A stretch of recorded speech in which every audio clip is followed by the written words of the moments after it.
नमस्कार, प्रणाम।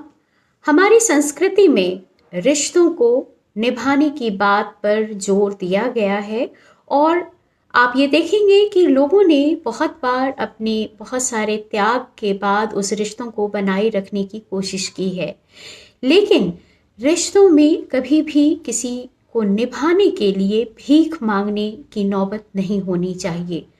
अगर आप गिड़गिड़ाकर भीख मांगकर किसी रिश्ते को निभाने की कोशिश कर रहे हैं, तो वहां पर आप अपने आत्मसम्मान और स्वाभिमान के साथ समझौता करते हैं।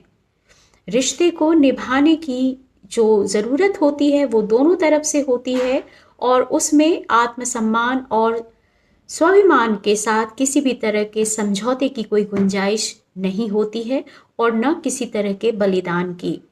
ये परस्पर एक दूसरे के सम्मान और स्वाभिमान से ही फलता फूलता है और उसमें खुशियां आती हैं। बहुत सारे ऐसे केसेस मेरी ज़िंदगी में आए और मैंने देखे हैं और ये मेरा अपना व्यक्तिगत मानना भी है कि अगर आप किसी रिश्ते को ज़बरदस्ती निभाने की या उसके साथ बंधने की कोशिश करते हैं, तो उस रिश्ते में उस तरह का अपनापन और उस तरह की जो गर्माहट होती है वो आपको बिल्कुल नहीं दिखाई देगी। रिश्ते उस खूबसूरत फूल की तरह होते हैं जिसमें अपनापन, प्रेम और समर्पण से अगर उसे सींचा जाए तो वो उतने ही फलते फूलते भी हैं और खुशहाल भी रहते हैं।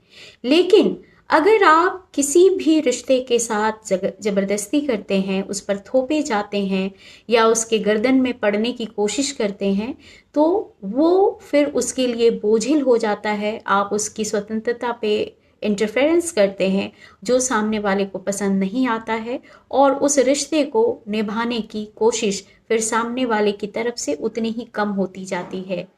इसीलिए किसी भी रिश्ते में आप इस तरह की गुंजाइश ना रखें जहां पर आपको भीख मांगनी पड़े या ज़बरदस्ती उस रिश्ते को निभाना पड़े। रिश्ते आज़ाद होने चाहिए, स्वतंत्र होने चाहिए। हर रिश्तों के जो अपनी एक स्पेस होती है उसे उसमें सांस लेने की जगह होनी चाहिए।